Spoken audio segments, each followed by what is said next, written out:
আসসালামু আলাইকুম এভরিওয়ান, নতুন একটা ভিডিওতে সবাইকে স্বাগতম। সো আজকে আমি যাচ্ছি বগুড়া টু ঢাকা। আজকে হচ্ছে সোমবার, আমার ছুটি শেষ। আসছিলাম হচ্ছে শনিবারে, ঈদের দিনে। ওই ব্লগটা অলরেডি আপনারা দেখে ফেলছেন। সো রাইট নাও আসছি হচ্ছে কলোনিতে, আমার বাসা থেকে একটু সামনে। সো এখান থেকে ভিডিওটা স্টার্ট করলাম। আজকে আমার স্লো রাইড হবে, কারণ আমি একাই যাচ্ছি। মনি আসার দিন আমার সাথে মনি ছিল, বাট ও হচ্ছে কিছুদিন থাকবে, দেন তারপরে আসবে। আর আমার অফিস থাকার কারণে আমার আগে যেতে হচ্ছে, কিছু করার নেই। যাই হোক, এখন বগুড়া পার হব, আর সামনে হচ্ছে আমার বাইকে ফুয়েল উঠাইতে হবে। ফুয়েল নাই, পুরো একদম ফাঁকা। আসার দিন হচ্ছে আসার আগে হচ্ছে 820 টাকার ফুয়েল উঠাইছিলাম। এখন ট্রিপে দেখাচ্ছে 341 কিলোমিটার, তার মানে প্রায় 320-30 কিলোমিটার চালানো হয়েছে ওই ফুয়েলে। সো মোটামুটি ভালোই মাইলেজ পাইছি, 50 অ্যারাউন্ড 50 এরকম মাইলেজ দিছে। আর ঢাকা সিটির মধ্যে চালাইছি প্রায় 100 কিলো, আর ঢাকা টু বগুড়ায় চালানো হয়েছে 250 কিলোর মতো। এই তো বাইকে আলহামদুলিল্লাহ ভালোই মাইলেজ দিচ্ছে, এবং আমার লং জার্নিতেও ভালোই সাপোর্ট দিচ্ছে আমাকে। আর আমার এই যে প্রাণের school police line high school, so যারা পুলিশ লাইন হাই স্কুলে পড়েছেন এবং আমার ব্লগ দেখতেছেন, অবশ্যই কমেন্ট করে জানাবেন। এইখানে আসলে আমার অনেক স্মৃতি জর্জরিত আছে। এই মসজিদে আমি নামাজ পড়ছি, আরও ভিতরে আরও অনেক জায়গা আছে যেগুলোতে আমি খেলাধুলা করছি, ক্লাস করছি, পড়াশোনা করছি, কত কিছুই না করছি। এই যে দেখুন, সুন্দর পুলিশ লাইন স্কুলটা। তো যাই হোক, রওনা দেই। সামনে পুরো বনানী পার হয়ে ফুয়েলটা উঠাবো, তারপরে আবার আপনাদের সাথে কথা হবে। তো চলুন যেতে থাকি। তো এখন আসছি হচ্ছে বনানীতে। দেখতেই পাচ্ছেন বনানীর কি সুন্দর করে ফেলছে। ওয়াও, এই জায়গাটা আগে কত চিপা ছিল, এখন অনেক প্রশস্ত করছে, এবং এখানে সুন্দর কিছু ইউটার্ন করছে, মানে গোল চত্বর টাইপের। সেই লাগতেছে কিন্তু বনানীকে। আর রাস্তায় ভালোই বাস দেখতে পাচ্ছি। আজকেও অনেকে ঢাকা যাতায়াত করতেছে, মানে ঢাকার দিকে যাচ্ছে। তো একটু হয়তো বা রাশ পাবো, তো দেখে শুনে চালাতে হবে, আর ভালোভাবে পৌঁছাইতে পারলেই আলহামদুলিল্লাহ। তো সাথেই থাকুন, বনানীটা পার হই। টিএমএসএস ফিলিং স্টেশনে চলে আসলাম। এখান থেকে অকটেন নিয়ে নিব। চলুন অকটেনটা নিয়ে নিই। 820 শেরপুর চলে এসেছি। এখন বাজে ঘড়িতে 8:54। সো কোথাও যে দাঁড়াবো, এত গরম, দাঁড়াইলেই মনে করেন গা হাত পা পুড়ে যাচ্ছে। এই জন্য কোথাও দাঁড়াচ্ছি না, পুরো রানিংয়ের উপরে আসছি আজকে। আর কোথাও দাঁড়ায় ভিডিও করব না, পুরো মোটর ব্লগের উপরেই থাকবো, কারণ দাঁড়াইলেই শরীর ক্লান্ত হয়ে যাচ্ছে, এতটা গরম। আর দেখতেই পাচ্ছেন কি পরিমাণ রোদ। তো ফুড ভিলেজ পার হইলাম, ফুড ভিলেজে একটু দাঁড়াইছিলাম। সো এদের এখানে মনে করেন এত রোদ, কোনো সাউন্ডই নাই, আর গাছপালা যেখানে আছে ওখানে দাঁড়াইতে দেয় না, কিন্তু আর কাহিনি শুরু করে দিছে। আবার ওইরকমভাবে কিছু পাওয়াও যাচ্ছে না এখন। দই খাবো, দই বিক্রি করবে না, মানে ফাজলামো। বরাবরের মতোই ফুড ভিলেজের স্টাফদের ব্যবহার আমার পছন্দ না। তো তারপরও দাঁড়াইতে হয়, কারণ এই দিকে ভালো কোনো এরকম রেস্টুরেন্ট বা খাবারের দোকান নাই। তো বাধ্য হয়ে দাঁড়াইতে হয়। আমি বলবো যে ফুড ভিলেজের স্টাফদের ব্যবহার আরও ভদ্র হওয়া উচিত। এরকম মূর্খ অসভ্য স্টাফ নিয়োগ না দেওয়াই উত্তম। তো যাই হোক, আমরা এখন হচ্ছে হাটিকুমরুলের দিকে আগাচ্ছি। আমি তেল উঠানোর পর থেকে প্রায় 28.3 কিলো চালিয়ে ফেলছি। সো আরও অনেক দূর চালানো লাগবো আমার, আরও অনেক পথ বাকি।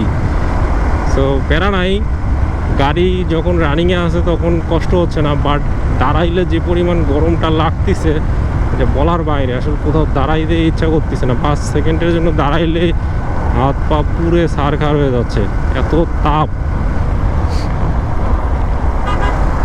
যাই হোক, তারপরও বৃষ্টির থেকে রোদ ভালো বাইক রাইডিংয়ের ক্ষেত্রে। বৃষ্টি হইলে বেশি প্যারা হয়ে যাইতো। আসার দিনও বৃষ্টি পাই নাই, যাওয়ার দিনও মনে হয় না বৃষ্টি পাবো। সো যদিও রেইনকোট আছে, আমার ফুল প্রোটেকশন আছে, তারপরও প্যারা নেই, যেটা হবে মোকাবেলা করার জন্য প্রস্তুত। আর আরেকটা জিনিস বলে রাখবো, সেটা হচ্ছে যারা ঢাকা বগুড়া বা বগুড়া থেকে ঢাকা যাবেন তাদের জন্য এই যে হাটিকুমরুলের পর থেকে এই যে কিছু রোড এরকম হচ্ছে পিচ ছাড়া, যেটা হচ্ছে শুধু ঢালাই করে দিছে। এই রোডটা খুবই প্যারা, বিশেষ করে বাইক চালানোর ক্ষেত্রে। এত ঝাঁকি বাইক দিচ্ছে, রোডটা সমতল না, এই যে বিভিন্ন জয়েন্টে জয়েন্টে অনেক ঝাঁকি লাগতেছে এবং স্মুথলি রাইড করা যাচ্ছে না, এটা একটা প্যারা হচ্ছে। যাই হোক, তারপরও 4 লেন হয়ে গেছে এবং যেতে পারতেছি আল্লাহর রহমতে, এটাই ভালো। আগে রাস্তা আরও খারাপ ছিল, এখন তো মোটামুটি ভালো হয়েছে। তো সাথেই থাকুন, আগাইতে থাকি। হাটিকুমরুল চলে আসছি, যে সামনে হচ্ছে হাটিকুমরুল। আর আমি যাব কোন দিক দিয়ে নিজেও জানি না। এই রাস্তা এখন এরকম হয়ে গেছে কেন, আগে তো এই সোজা ছিল। তো এটা মেবি বাইপাস করে এদিক দিয়ে ঘুরে দিছে, আসতে হয় দিক দিয়ে। ওই যে লম্বা যে একটা কি যেন আছে, ওইটা দেখলে মনে হয় যে এটা হাটিকুমরুল।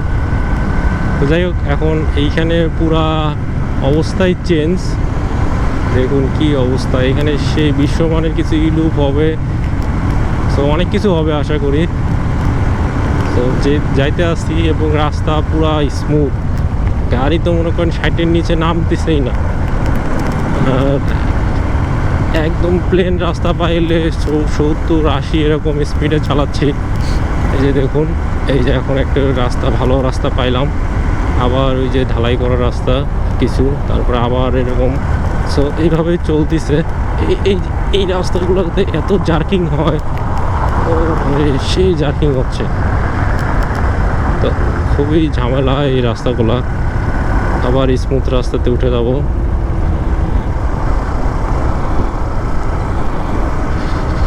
তো এই যে স্মুথ, তো এখন আবার একটু স্পিডিং করে চলে যাব।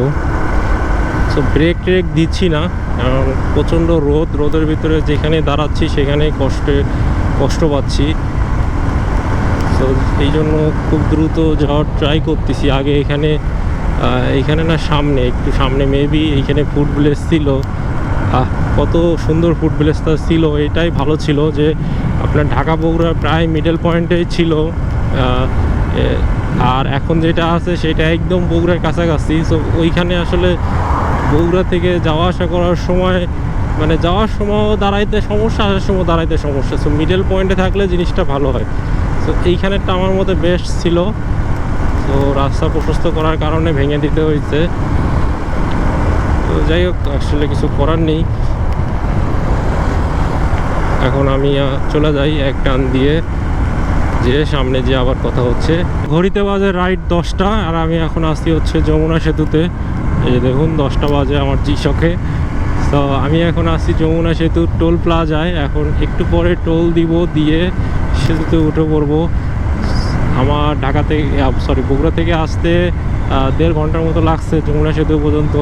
আশা করি আর 2 ঘন্টা বা 2.5 ঘন্টার মধ্যে আমি ঢাকা পৌঁছায় যাব, যদি সেম স্পিডে আমি রাইড করতে পারি। তো প্যারা নাই, রাইড করতে পারলে ভালোই লাগে, বাট দাঁড়াইলে একটু গরম লাগে, এই আর কি। সো 50 টাকা টোল বাইকের জন্য। সো আমি মনে করি বাইকের জন্য টোলটা খুবই পারফেক্ট আছে। পদ্মা সেতুতে যেমন 100 টাকা, ওইটা এক্সপেন্সিভ বেশি। সো যমুনা সেতুটা আমার জন্য পারফেক্ট। সো চলুন বেশি কথা না বলি, আগে টোলটা দিয়ে নেই।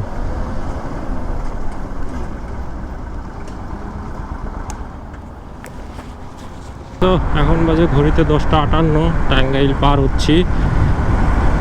একটু আগে টাঙ্গাইল পার হয়েছি, এখন আরও সামনে হচ্ছে মির্জাপুর পড়বে। সো জানি না আর কতক্ষণ লাগবে। আমার গুগলে ম্যাপে দেখাচ্ছে 1 ঘন্টা 53 মিনিট, আর ডিস্টেন্স হচ্ছে 89 কিলোমিটার। সো এরকমই লাগবে, 2 ঘন্টার মতো লাগবে আমার ঢাকা পৌঁছাইতে। অনেক দূরই চলে আসছি, খুবই দ্রুত রাইড করতেছি, প্রায় 80-70-80-তে চালাচ্ছি।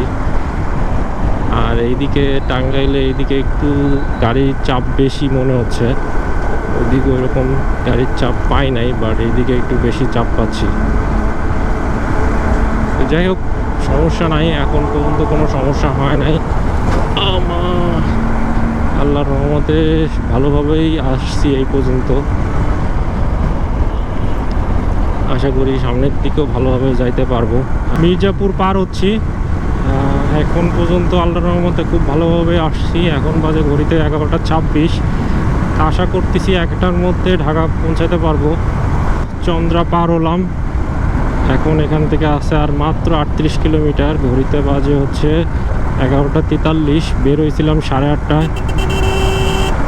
তো মোটামুটি 9:30, 10:30, 11:30, 3 ঘন্টা প্লাস, মানে 3.5 ঘন্টার মতো হয়েছে আর কি। তো খুব তাড়াতাড়ি চলে আসছে, কিন্তু আশা করা যায় 4-4.5 ঘন্টার মধ্যে বাসায় পৌঁছাইতে পারবো। সো আর মাত্র 32 কিলোমিটার। একবার চিন্তা করুন, এই রোডে 74-এ আমি গাড়ি চালাচ্ছি, আর ঢাকার রোড কীরকম ফাঁকা দেখতেই পাচ্ছেন। সো এরকম যদি যেতে পারতাম সবসময়, কতই না ভালো হইতো। সো মনে হচ্ছে ঢাকা ফাঁকা আপাতত, তো আমি খুব তাড়াতাড়ি পৌঁছাইতে পারবো। সো এখানে কোনো একটা বাজারে ঢুকা পড়লাম, এটা কোন জায়গায় আমি সঠিক বলতে পারতেছি না। সো এই যে দেখুন, বেকাতারাভাবে দাঁড়ায় থাকবে, এটা এদের স্বভাব। আমি বের হয়ে গেলাম। এই মহিলা মানুষরা খুবই বিরক্ত করে, রাস্তার মাঝখানে হুটহাট দৌড় দেয়। সে জায়গাটার নাম দেখি গাজীপুর মৌচাক বাজার। সো গাজীপুরে ঢুকে পড়ছি। মোটামুটি সামনে গেলে একটা ফ্লাইওভারে উঠলে একদম যে আজিমপুরে নামবো, নেমে বাসার সোজা, আর ব্রেক দিব না। তো গাজীপুরে চলে আসছি, এখন হাতের ডান সাইড দিয়ে যেতে হবে। এইখানে একটু সিগন্যাল আছে।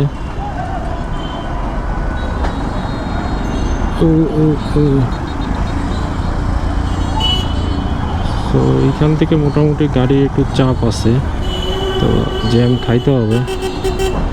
এই যে দেখুন, লোকাল বাসগুলো নেমে পড়ছে রাস্তায়, আর অটোর তো কোনো কথাই নাই। ঢাকা শহর এখন অটোর শহর। আর 20 কিলোমিটার এখান থেকে, ঘড়িতে সময় দেখাচ্ছে আর 30 মিনিটের মতো লাগবে। সো এখানে থেকে একটা ফ্লাইওভার উঠে গেছে, যেটা আজিমপুরে যে নামছে, বিআরটির যে রোডটা হয়েছে ওইটা। সো দেখি ওইটাতে ওঠার ট্রাই করবো। ওইটাতে যদি উঠতে পারি একদম ইজিলি চলে যেতে পারবো। আর ঢাকার লোকাল বাসগুলোর জন্য একটু সমস্যা হবে, এতক্ষণ যে ফ্লোতে আসছি ওই ফ্লোতে হয়তো বা যেতে পারবো না। সো ওই যে দেখুন, ডান পাশের লেনে ঢুকতে হবে, কিন্তু কেমনে ঢুকবো, কাটাই তো নেই। সামনে যে কোনোভাবে হোক ডান পাশের লেনে আমাকে ঢুকে যেতে হবে, না হলে যাইতে সময় লাগবে। সো আপনারা যারা ঢাকা ঢুকবেন তাদের বলবো যে আপনার এই যে লেনটা আছে বিআরটির লেন, এই লেনে ঢুকে পড়বেন। যদি কাটা পান বা সুযোগ পান ঢুকে পড়বেন, এবং সামনে কিছু দূর যায় একটা ফ্লাইওভার পাওয়া যাবে, ওই ফ্লাইওভার দিয়ে উপরে উঠে যাবে। সো এই যে দেখুন, এই পাশের লেনটাতে বহুত ঝামেলা। আর এখান থেকে আমার বাসায় যাইতে আর বেশি সময় লাগবে না। সো ক্যামেরা তো চার্জ নেই, ভিডিওটা এখানে শেষ করে দিব।